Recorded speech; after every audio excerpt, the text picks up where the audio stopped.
What's up? This is Brandon London, and you're listening to the Big Blue UK and Ireland podcast. You hear that? The Big Blue UK and Ireland podcast.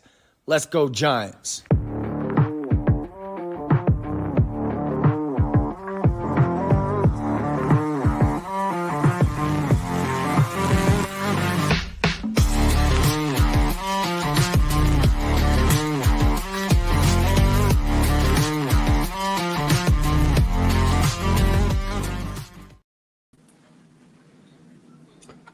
Welcome back, Giants fans, to the latest edition of the Big Blue UK and Ireland podcast in association with Andy's Man Club. Lads, remember, it is okay to talk. This episode, we are 50% British, 50% Irish, but as always, 100% Giants. It's a continuation of the double act theme for the third episode in a row. And it's another switch around as I'm joined by Kev as we talk about Saturday night's game against the New Orleans Saints, which incidentally we were able to watch together with Dan and a handful of others in Dublin at Buskers on the Ball. So we'll chat about Dublin in a second, Kev. But other than that, how are you doing? Yeah, good. Not too bad, thank you. Just I think some of these results sort of brought us all back down to earth a little bit. Getting carried away with Tony DeVito fever, but obviously we've got stuff to talk about. But other than that, it was a great weekend. And as they say, on to the next. Yeah, absolutely.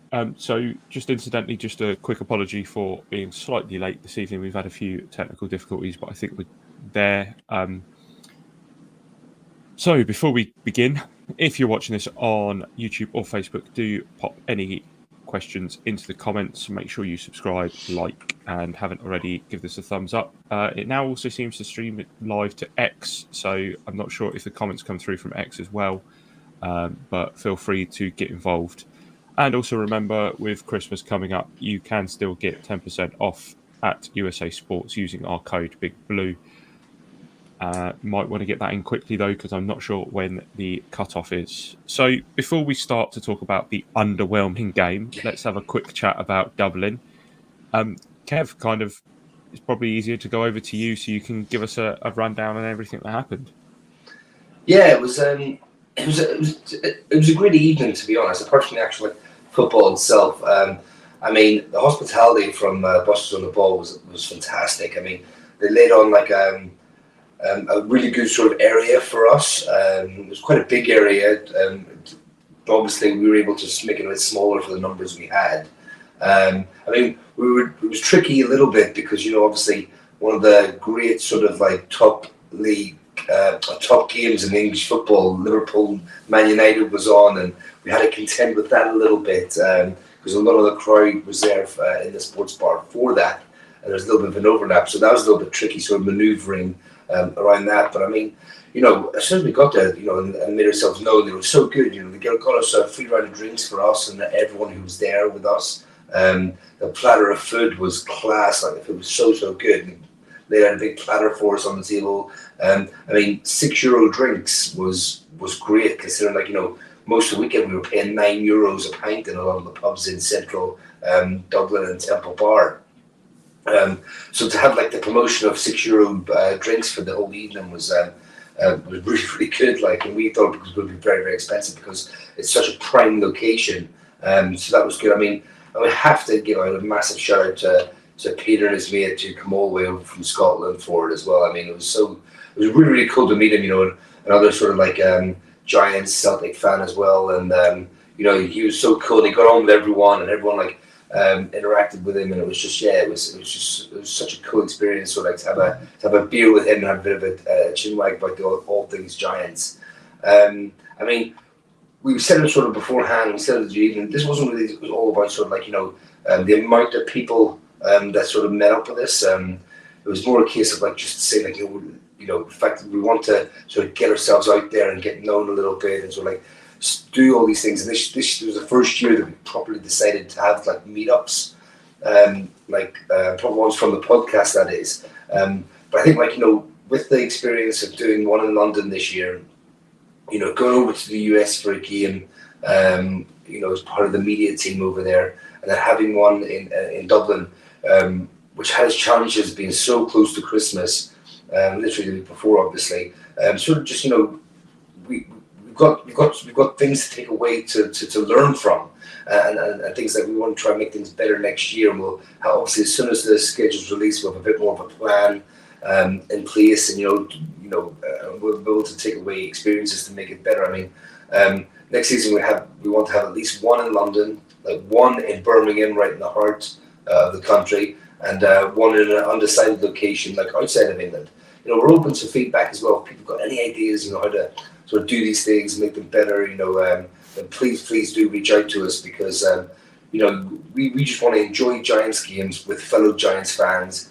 And you know, like we said before, it's football, especially American football, is so much better enjoyed sitting next to other fans, cheering them on, and obviously with breaks and passes and play and stuff like that, gives you a real good chance to like take stock and have a chat about the play and the flow of the game and stuff like that. And so like, you know, so going forward, going next year, like we said, we're gonna have one in London, one in Birmingham, and one sort of like maybe Cardiff, Glasgow, Edinburgh, something like that.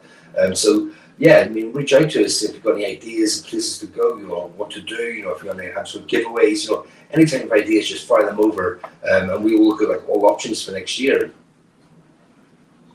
Yeah, absolutely, and I think it's what you said there is really important, that the aim of the game for doing these meetups is not anything. You know, we don't really get anything out of it monetarily. We don't get anything out of it promotion wise. Anything that we do has kind of been out of our own pocket in the terms of securing locations and getting merch to give away and stuff like that. And it's purely just to kind of build the attention around it to get more people out. And the reason behind that is exactly what you said, especially in a season like this season where it's been so difficult to watch the Giants, and especially if you're at home by yourself, it's not a great watch. You know, we have no kind of prejudgments against anybody who wants to turn it off halfway through, especially after watching something like we did on Sunday. But it's obviously a lot better when you're with friends and you're able to have a drink and chat about the game and kind of analyse it in real time, which is what we were doing with Peter and what we kind of do with each other all the time. Whenever we get the chance to either watch a game together or like this on a virtually.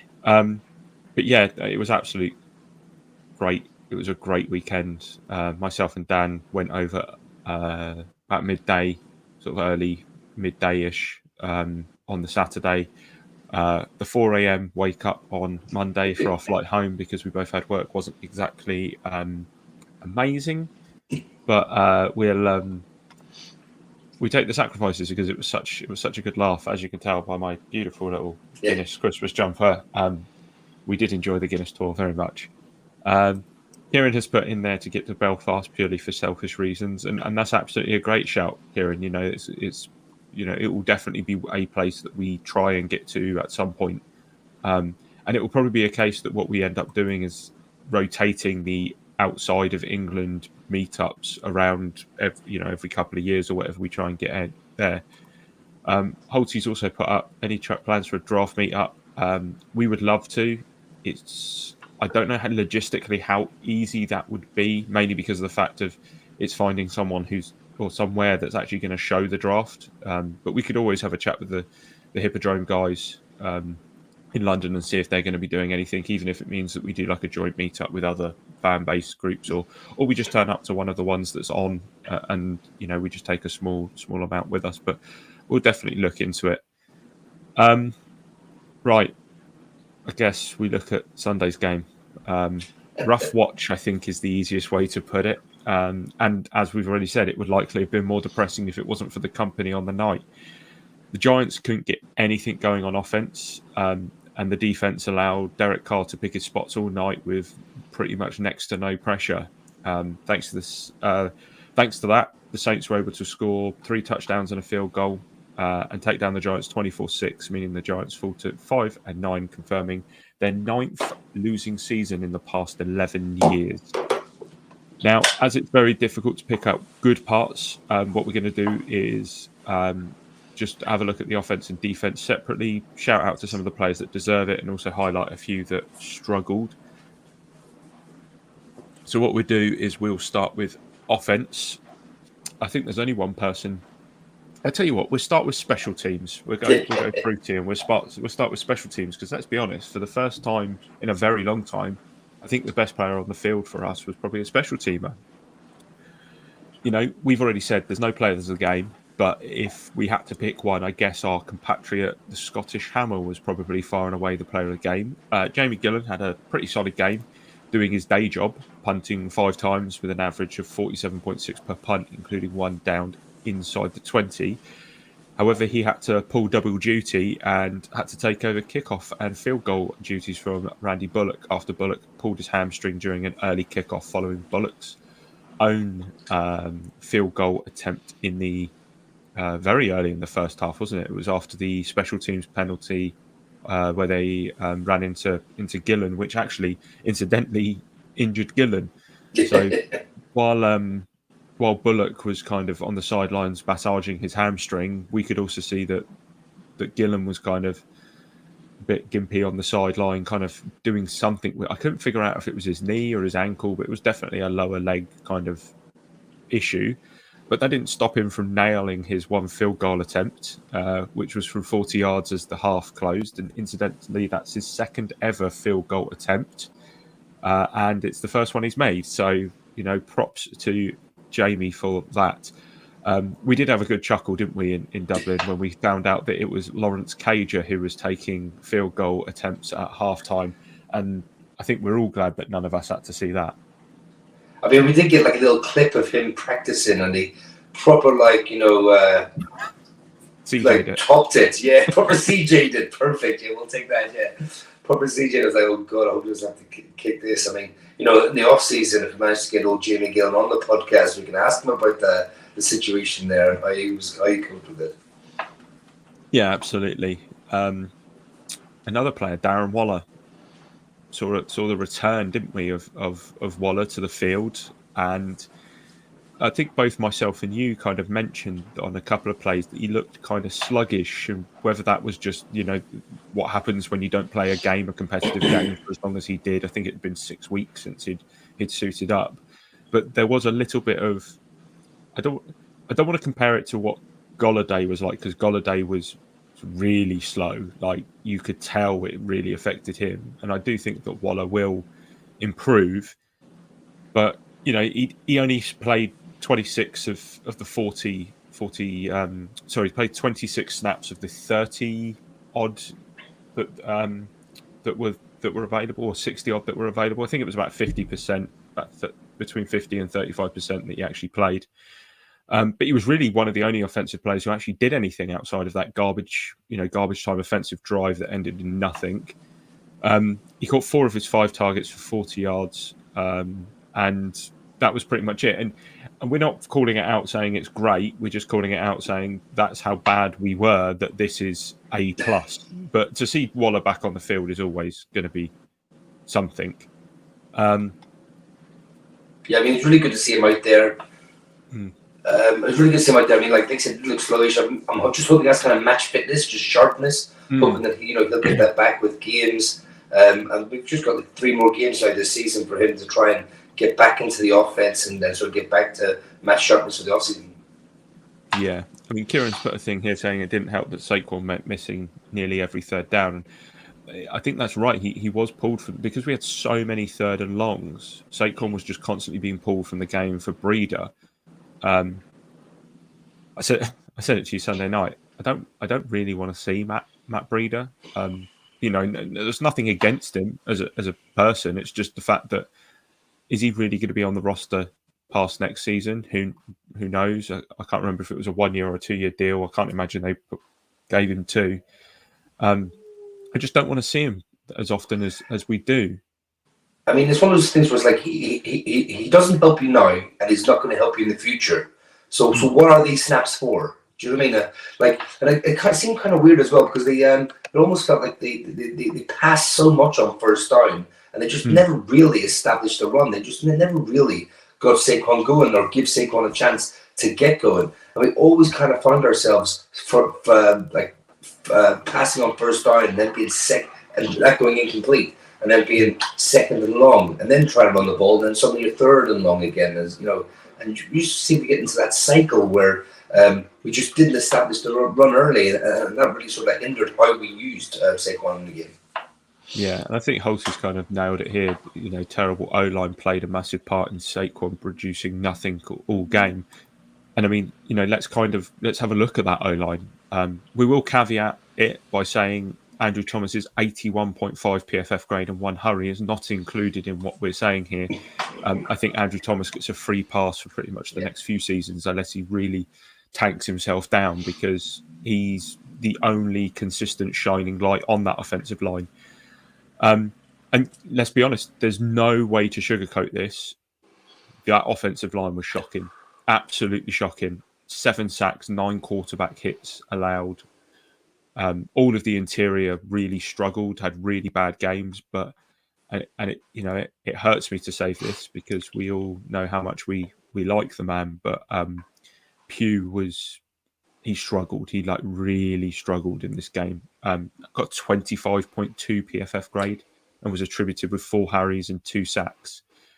And that really did stand out this week as being the weakest part of that line, and hopefully that's attributed to his calf injury and not indicative of maybe a decline in his play. Because I'd like to see him again next season, even if it's in a coaching role with the Giants. You know, he has said he won't go anywhere else, and he only wants to play for the Giants. But let's kind of see. But we were talking about Saquon, and that's right. It was just such a poor showing in the run game, and has been consistently poor the entire season. Only JMS scored above a 50 PFF grade with 58.4 on the run game. Andrew Thomas was incidentally actually the worst graded offensive lineman in the run game, and it just shows that as good as he is in the passing game, we just cannot get anything going in that run game, and it kind of starts with the offensive line not being able to create holes. It is interesting though that when Gray sometimes comes in, and it would be nice to see Brightwell, who, according to Jordan Schultz, who DM'd us earlier, said that that Brightwell is going to be active for Christmas Day against the Eagles. The one thing I do like about Brightwell is he runs downhill, like he literally just attacks holes, and it's not. I know it's not Saquon's game, and I'm not kind of crapping on Saquon for the way his running style, because it works. But in previous games, the run game's kind of been masked over by the fact that we've had little tiny run plays, and then we get an explosive play, and we didn't have that against the Saints. Yeah, and it just never looked like Cummingly explosive play. I mean, Justin Pugh kind of admitted himself, like he had one really bad play to sort of start the game, and he said his own play snowballed from there, and he had one of the worst games he's ever played in his career. Obviously, we like the self-awareness, don't get me wrong, but obviously, this offensive line has been bad all year. I mean, this is the kind of offensive line that Daniel Jones was playing under, and you can see why. We all jumped in the Tommy DeVito train, but when the O-line plays this badly, of course the team is not going to be able to perform the way they want to perform. I mean, JMS even had a poor game. I mean, like as you quite rightly said, going forward, like the 5 offensive line positions, your left tackle's absolutely nailed on. No harm there whatsoever. Your center position looks like you have a good, promising young player. But realistically, all the other positions are 100% up for grabs and need upgrading in this offseason. Now, whether the upgrading is Evan Neal, just being a better player next year, or whether that's trying him inside, or whether you try him on the outside again and we're unsuccessful and we have to go back into the draft or go to free agency. But there's definitely those 3 positions need to play better. And we don't harp on about it. We've said so much on this podcast, but it almost feels like we have to look at the coaching now. We just have to, because it's all. I mean, you cannot have this much bad play with the players we've got and we've drafted and we've tried to develop, and we have not developed anyone, really. I mean, so, these things need to be looked at in the off-season. Yeah, I mean, we're going to have a slightly longer conversation about the offensive line on Friday's show, because everyone's favourite offensive line lover, Shane, will be back to join us both for a good old chat. But, you're exactly right. And there are people in the comments who are pretty much saying the exact same thing. Steve Wilkins has said Sunday's shit show only reinforces the fact that Daves has got to send Johnson and McCourty packing. And Jamie brings up a good point, and this is kind of the catalyst for Friday's conversation about this. But did you see the comment on how Feliciano has changed position in San Fran? Makes us have the argument discussion. How does Bobby Johnson still have a job? And it's not just us; it's pretty much a universal thing across the board that no one understands it. And I wouldn't be surprised to see. There's always going to be coaching changes every year. We're always going to have a few disappear and a few reappear. Whether they go to take other jobs or whether it's just kind of a mutual parting of ways. But I kind of hope that this isn't a mutual parting of ways, and it's an indicative kind of look at just going, we've been that bad, you need to go. And as Jamie said, Johnson's becoming annoying because his arrogance in the media really stinks, and it really does. It really, really does. Right, let's round out offense by talking about Mr. Cutlets, Tommy.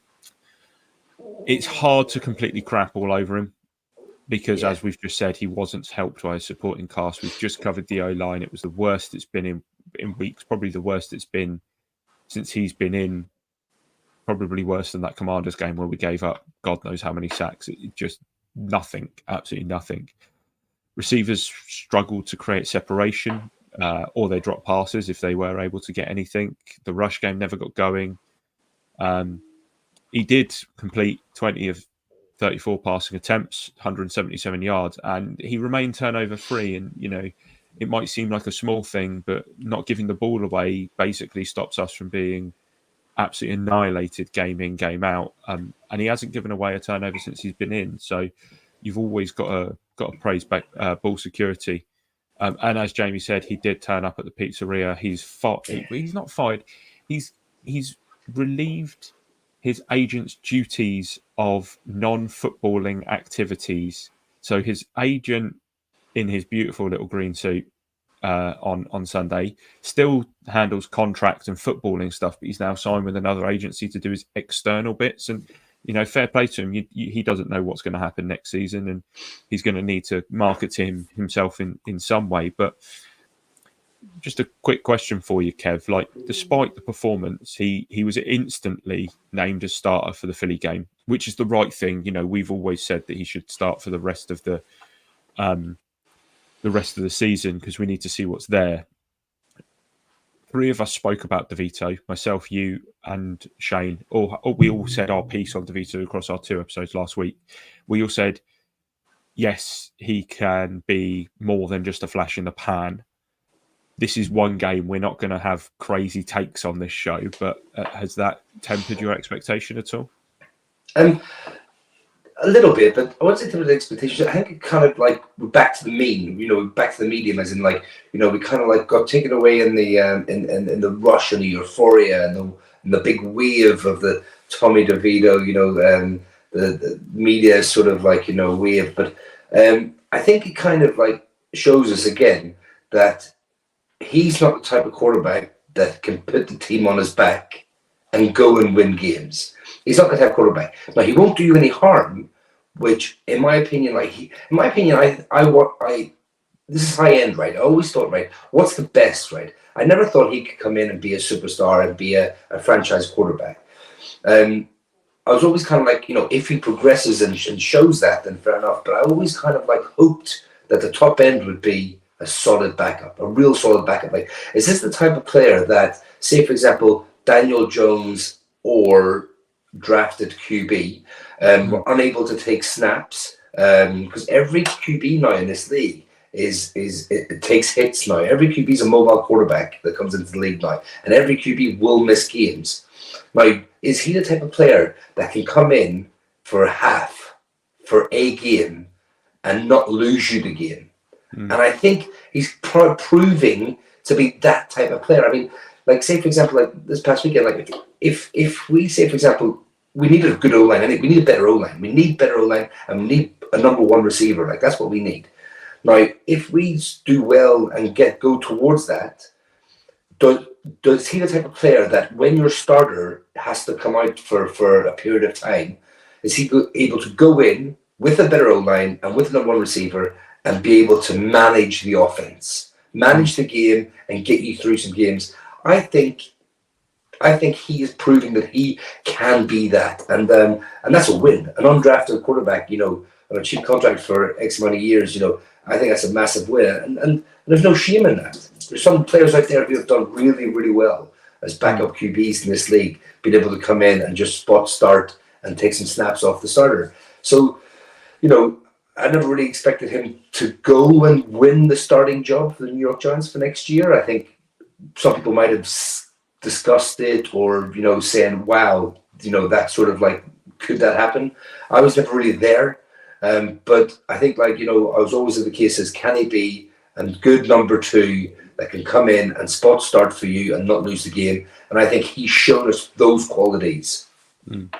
Yeah, and like you said, with the way that the quarterback position is moving to a more mobile kind of quarterback league, the fact that there are more and more quarterbacks going down injured means that only give it you might only need to give it another couple of years, and the third string quarterback becomes almost as important as the backup quarterback, and we start seeing backup quarterbacks who are big names once upon a time, and then your third string quarterbacks are these kind of guys like your Mike Glennons and your Nick Easons and players like that who just stick around as third string quarterbacks, manage the practice squad, because let's be honest, they do a lot of the scouting.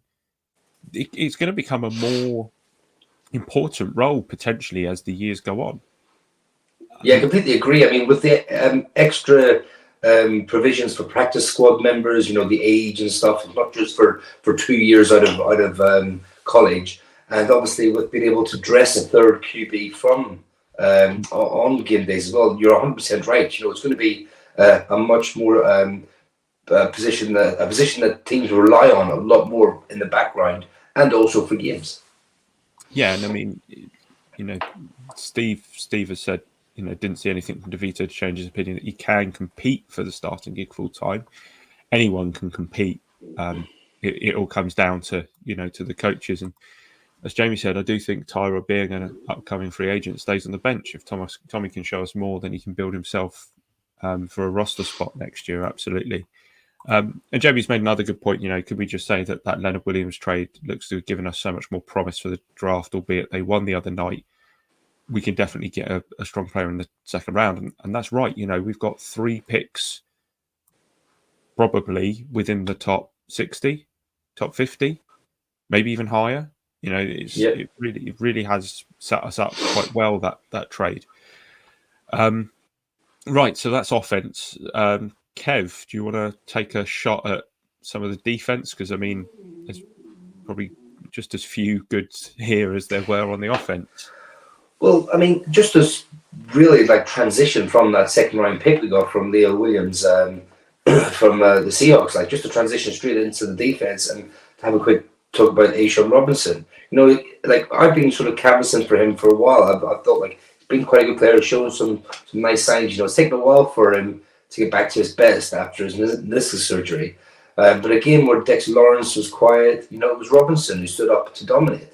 He finished the game with a 76 PFF grade, recording 8 tackles, all solo, and 7 run stops. I mean, he's in here now because obviously, like I said, I think I had him for one of my game changers a couple of weeks ago because I just felt that he was showing signs of the dirty work, doing the dirty work, but not getting the sexy sort of stat padding numbers and stuff like that. And he has been shown to be pushing that pocket for a while now. And so all right, it's a 1-year deal, fair enough, but he, sort of just makes that deal sending Leo Williams out a little bit better. Yeah, we're probably going to need another veteran next year because we can't, Jordan Riley hasn't always been trusted. DJ Davidson hasn't always been trusted. Nacho's come in and kind of done spurts, but not really anything of note. So you never know. He could quite easily talk himself into another contract here. Yeah, I think so. And then I wouldn't be shocked if the Southampton were able to thrash out another 1 year deal or a team friendly 2 year deal. Someone else I want to talk about was, Jason Pinnock. Yes, he gave up 3 catches on 5 targets, including a touchdown, and had a PI call in the end zone when he ran into receiver. But the rest of his stat line was quite far ahead of most of his teammates, to be honest. He had like 7 tackles, 4 run stops, and a sack, which is about as good as it got for the secondary. It's one of those games where, the secondary, the defense, kind of like it wasn't great for them. We played a lot of off coverage.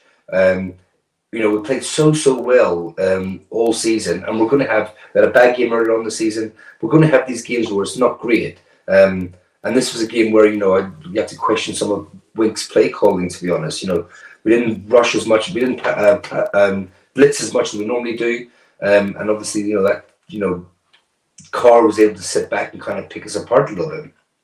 It's interesting you say that because Holty's just put Bobby Skinner was saying on his latest pod that it's the worst play calling from Wink all season. What do you guys think? And absolutely, it really was. It was just we're going up against a Saints offensive line without Ryan Ramczyk, and we did nothing in coverage wise.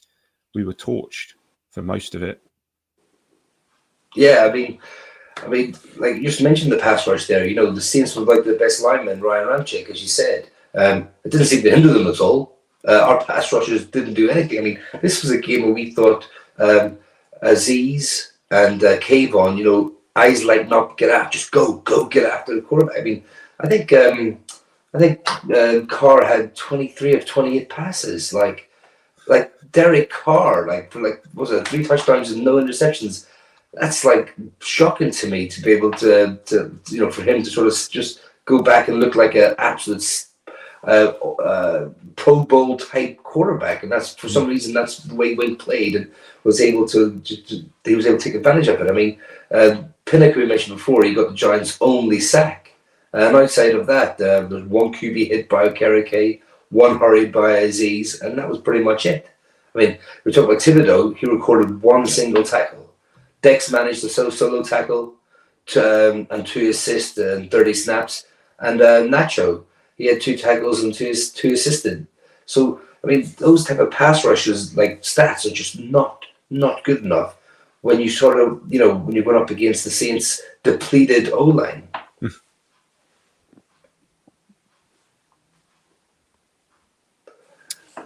Right. Adoree Jackson, my friend. Adoree Jackson. Right. Now, for a man who is in the last year of his deal, a big deal as well it was, and he's on the books for a fair amount of money this year. He sure isn't playing like someone who wants an extension with the New York Giants. I mean, Jackson was at his worst on Sunday, allowing 4 receptions on 4 targets for 74 yards and a touchdown. One of those plays was a 16-yard completion to rookie A.T. Perry at Wake Forest on a 3rd and 16. He was also flagged for holding that kept the Saints' first drive in the second half going, and that hold was on, I think, Johnson, the tight end. Adoree Jackson, what is going on, my friend? He's just come off the back of 2 of his best games of the season as well. I know, it's he's so up and down now. He's so up and down. I mean, it's really difficult. I mean, it was a poor showing across the board. But we just talked about Adoree there struggling in this game. Like, even if he plays well over the next 3 games, do you think he's done enough to be a Giant next season? No, I think he's cooked. I think he's done as a Giant. There's a few reasons. One, he's a Gettleman signing. He's one of the last few, isn't he, that's still knocking about that was a Gettleman free agency signing, not a draft pick, but an actual free agency signing. And like we said, he's not performing to the level his contract says that he should. Your contract kind of dictates the level of player that you are. If you're getting paid a lot of money, people expect you to be a damn good player. And he is not giving us cost efficiency at the moment. He's currently, for the season, on a 45.3 PFF grade, which is 10 below his worst ever. and his 42.1 coverage grade for the season is 24.3 below his worst season. He's currently allowing a passer rate of 113.8 when targeted, and then has allowed a plus 100 quarterback rating 7 times already this season. With Banks on the other side, we're going to need to bring in a vet. I can't see us going for someone in the draft and rocking with like McLeod, Hawkins, new draft pick, and Banks. So I would say maybe this is the sort of thing where we look at free agency next year. Yeah, I completely agree. I mean, like, Adoree Jackson was paid as a number 1 lockdown corner, right? That's what we were kind of hoping we were getting, and that's the type of play he's played in the past. I mean, he's only 28. So it's not like we're talking about a washed-up player here, which is so frustrating. But I think you're right. I think maybe a clean slate needed for both. And I 100% agree with what you said. Like, we haven't actually delved into sort of off-season acquisitions and what we need. There's plenty of time for that in the off-season when the off-season is official. But I 100% agree with what you just said. I think we need to bring in a mid-level starting caliber cornerback in this league. If anything, just let the Hawkins develop. Because I think Hawkins Trey Hawkins has all the tools there. He's just still very, very green. He was green coming out of university, out of college. He wasn't by any means a finished article. I still think he's another year or two away. So bringing in, like I said, mid-level, you know what you're getting. Solid player in this league to go opposite Tay Banks, I think, is a great shout for this offseason. Absolutely. So we kind of roll on with the questions side of things, but slightly differently now. So Sunday night after the game, we were having a chat, myself and you put up an absolutely great question, and we put it straight out on Twitter just to kind of get the overall feel to see how the fan base kind of felt. And obviously, anybody who's watching now, but feel free to get involved in the comments with this if you didn't answer it on Twitter. But the question was, it's a crash back down to earth, and the question was, the Giants fall to 5-9. Does that record flatter us, or do we deserve it? And I think the answers were pretty much all in agreement with each other. We got eight responses that day. Rob Mansfield, you are what your record says you are. Truth, Scott Gibson, we deserve it. We definitely let the Bills and Jets off the hook. Bottom line is our O-line has been garbage. We're now onto an undrafted rookie free agent in the most important position on the team. Irrespective of his nice story, that's not generally a recipe for success. Another 3 losses equal a top 5 pick. Not that Mr. T, which is a great name. Now we deserve it. Could actually be better, a little better execution. We could have taken the Bills and should have taken the Jets. Wayne Wallace, we deserve it. And I'm intrigued to see how Tommy bounces back. Callum Livingston, it's probably about right. We've had games we've lost, we should have won, and a couple of scrappy wins that could have gone either way. So don't think that the record flatters us at all. Johnny Farrow, we deserve it, but it also tells the story that there are a lot of bad teams in the league this year, which I totally agree with. There is a lot of poor teams around, and a lot of teams kind of really started to run away with it at the top. Robert Arnold, we definitely deserve it, no question. I don't think it flatters us, just that we beat teams even more ass than us, which I think is a very eloquent way of putting it. And LJM, the record never lies. Last year we were 2 years ahead of schedule. This year has been a disappointment, but when the new coach and GM came in, we didn't expect to compete until year 3 anyway. O-line is a joke. It's only DeVito's mobility that patches over that recently. And there's a few comments as well. Jamie, same mistakes costly. The fact our O-line has been so torrid makes it hard to even be competitive. Our defense has given as much as they can.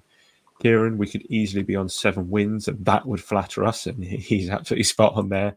And Steve Wilkins, ultimately the record doesn't lie. Don't care about how there could have been wins against the Bills, etc. The record doesn't take into account nearly wins, and he's absolutely on point. Some great points, on Twitter, some great points in the question. But Kev, it was your comment. So what do you think? Do you believe that the record flatters us?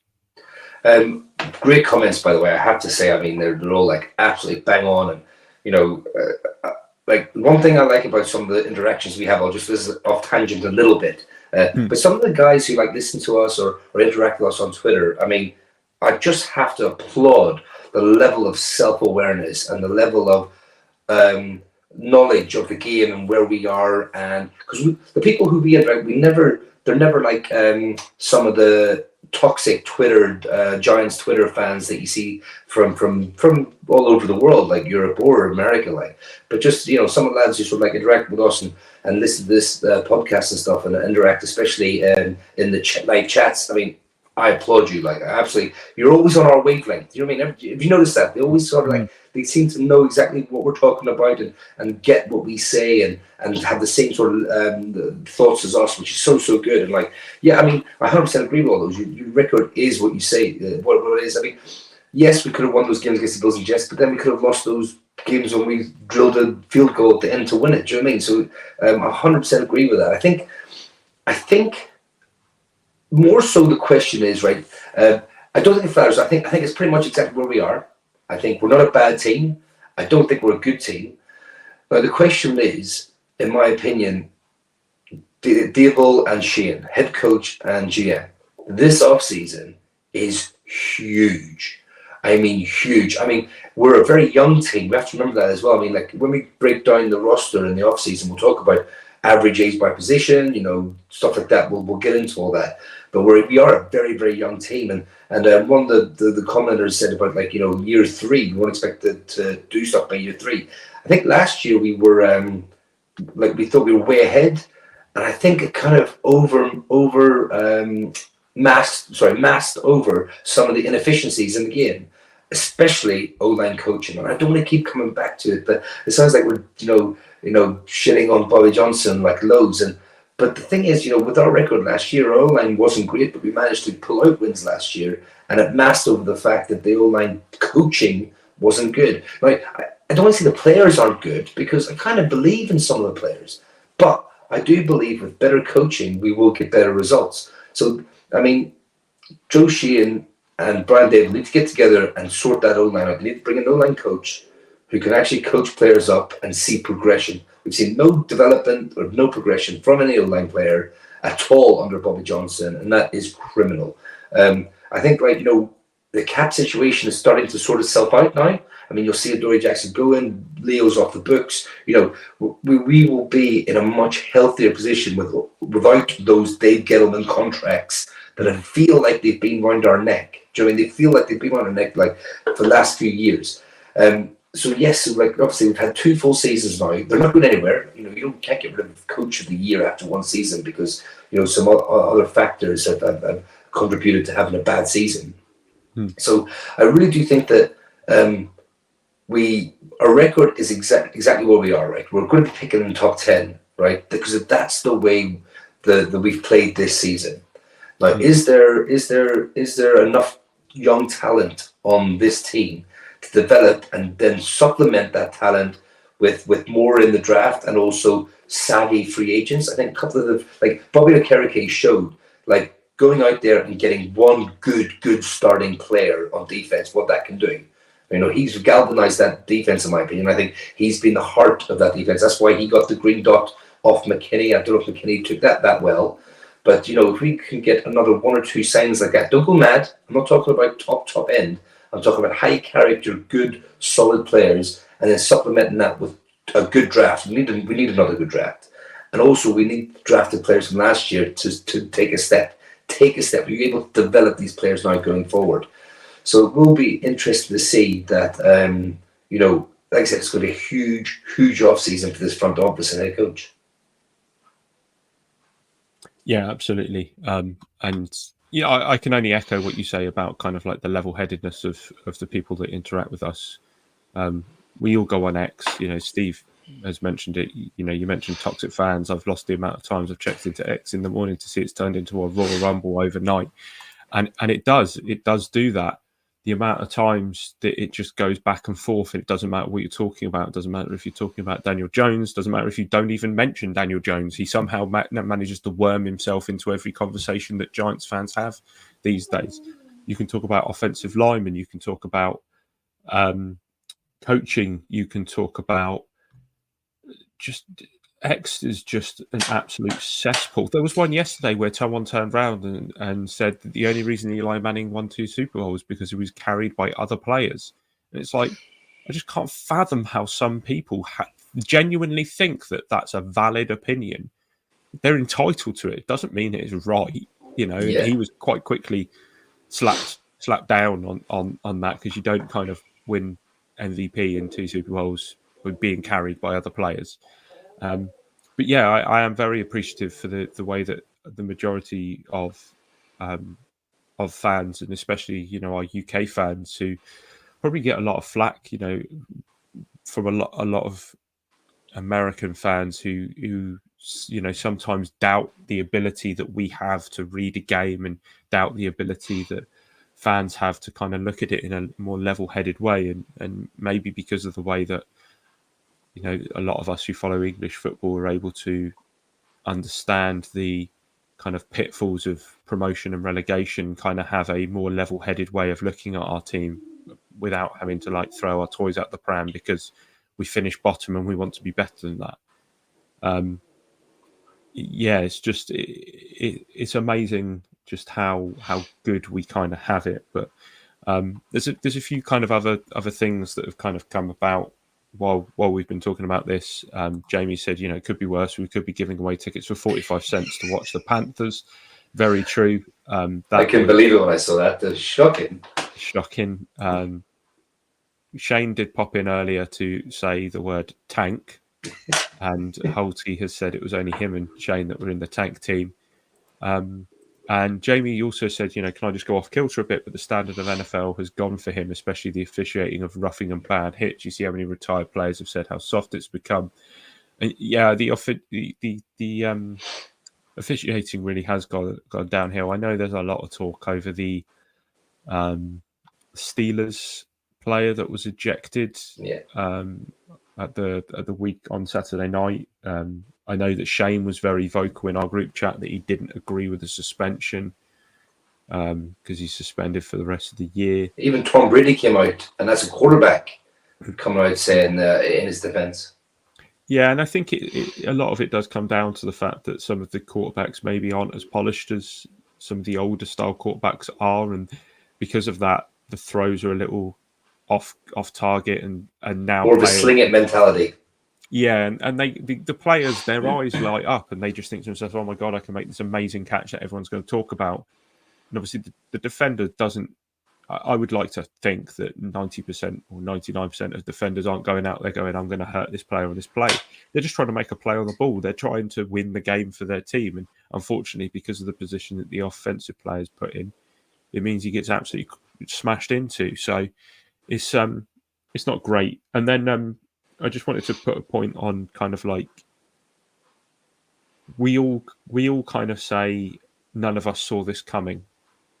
None of us saw this coming for the Giants. And it was quite interesting that El Jefe kind of called himself out earlier, saying this is one of the worst tweets I've ever seen in my life. And he had quite retweeted one of his own tweets from the 4th of May that said, "Want a prediction? I believe in Dable. I think both sides of the ball improve. Jones flourishes with consistency at head coach and a great system. Giants 11-6 because they're too good to go 10-7. I would be very interested to see what our predictions were at the beginning of the season. I do know that Dan did the write-up for Full 10 Yards for our prediction for that, and I'm pretty sure he said exactly the same. He had us having 11 wins. And none of us balked at that. You know, none of us turned around and went, "Oh, you're being stupid. You're going too high."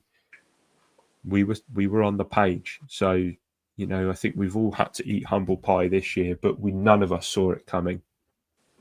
No, 100% agree. I mean, like, I think, again, last season sort of like, you know, positive record and managing to get wins when maybe we shouldn't have got wins, sort of, like I said, sort of glossed over some of the deficiencies that were there within the team and the coaching staff. And we rode the wave because we believed that we would obviously get better, is what we believed. And, you know, I think, I don't know who said it, but I think, like, sometimes it takes 4 or 5 years of not being completely ass. You might just go, like, up, down, up, down. It's not in a straight. You don't go in a straight line to success. It will be like peaks and draws, So it's a case of seeing where we are after season 3, 4, 5, as long as we haven't completely been awful. So I mean, it comes back to that question: do we believe we have the right people at the helm? And if we do, then we just need to be a little bit patient and not get. I mean, probably the worst thing that happened to us was do so well last season. Do you know what I mean? If we had to come out and had like a 500s or just below 500, we would be like, okay, that's better. We're seeing progress. And then we had this season, it'd be like, okay, we kind of dipped a little bit again, but give the guys credit. I think last year, sort of having the record that was so good and making getting a playoff win, we just assumed that was where we are now going forward forever. Yeah, and Darius has come in the comments and said, "Hello, lads. We should have realised that we'd end eventually, but hey, it was fun while it lasted, and it will get fun again." So I've read somewhere that someone made a good point that maybe the way that Dabes looks at, or in the off season, hopefully Dabes kind of looks at how he does things around the training ground and around the team and stuff like that. In a similar way that Coughlin had to kind of pivot on his sort of, authoritarian kind of view and kind of relax things a little bit to allow some of the players to kind of come out of their shell and really perform.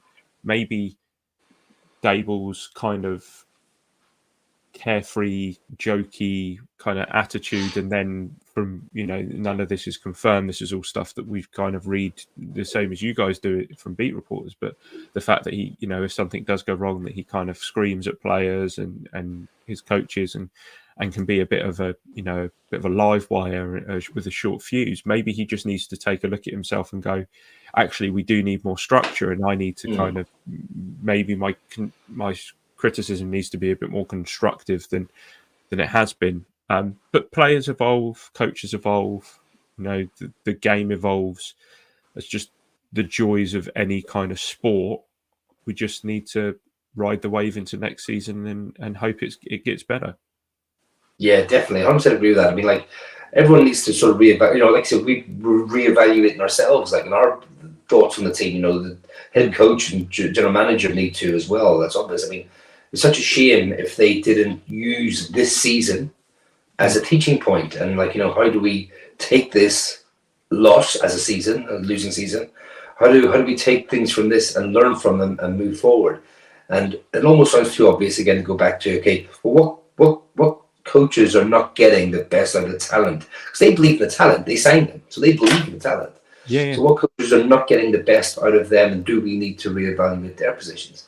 And I just want to just touch on something as well. I mean, we talk about this Tommy DeVito riding the wave and stuff like that. I mean, I don't regret it one bit. I mean, we're not making the playoffs. I get that, but how much fun has it been to get these wins in the last few weeks and have some fun and some fun injected into the franchise and injected into the fan base. So I'll never be like, well, we should just lost those games now that we're not in the playoffs. No, I thoroughly enjoyed it. We've had great crack following the team during that period. Yeah, it could have been a lot worse, couldn't it? Right. Unfortunately, that's all we have time for tonight. However, both of us will be back on Friday with Shane as we return to have a trio to preview the first of 2 games as we play filthy Philly, who have been struggling. Oh, they look bad. It's going to be very interesting for us to try and figure out, are we going to be the victims of an angry Philly team? Or do we see maybe Tommy Cutlets, wounded animal? Yeah, Tommy Cutlets come in and take the wounded animal down? Because I'm telling you now, there's no better Christmas present than seeing Filthy lose. Oh my God. I mean, again, don't care about draft position. If we can just go and put one on them and just hamper their playoff chances, or carry on killing their momentum, please sign me up for that. We owe them one. We owe them more than one. And I put a tweet out earlier. How nice would it be if Brightwell comes back and does like a Boston Scott? You know what I mean by that? Oh God, yeah. I'd love him to be a Philly killer for years to come. Holty Dan has not had too much Guinness. He is unfortunately working. He was in work at midday on the day that we came back on Monday. So he's been working the last few days. Unfortunately, he's not going to be here Friday or either. But we look forward to welcoming Dan back just after Christmas. Hopefully, Jamie said the cutlet outdo the cheesesteak, which I love. I think that's a great little kind of comparison, shall we say. And Darius, thanks again, lads. Have a great night. Thank you for coming and joining in, my friend. I appreciate it. Anything you want to add before we go, Kev? No, just like, I mean, Dublin, like, again, it wasn't all about the numbers and stuff like that. It was just great to be with you guys, watching football with you guys. And again, as they say, misery loves company. I'm so glad we were able to have a few beers. The spread was wicked, so we managed to lay out, like, have a bit of food, have a few beers, have the crack, and like, it's much better sort of moaning with you about it than texting you over WhatsApp or like to moan when I'm sat on my sofa. But again, just like, stick with us. We'll get meetups in the diary early next year. We'll really sort of like try to, so as soon as the pictures are released, schedule release date at the beginning of May, we'll get stuff in the diary. We'll get things planned. We'll get you guys' feedback, we'll get you guys' ideas, and we will implement stuff. We'll have giveaways. We might even be able to get someone there. Maybe think there's almost everything's on the table going forward next year, and this was just a little taster and a training year, if you like, for us to get our feet wet and find out what works, what doesn't work, what we can do, what we can't do, and so we're looking forward to getting more on next year. Yeah, absolutely. Like Kev said, as soon as the schedule's released, and I know we're kind of wishing the year away before it even starts, but as soon as the schedule's released, we're really going to get onto that. And don't forget, we're also going to do a trip out there at some point during the season, hopefully early-ish in the first couple of months.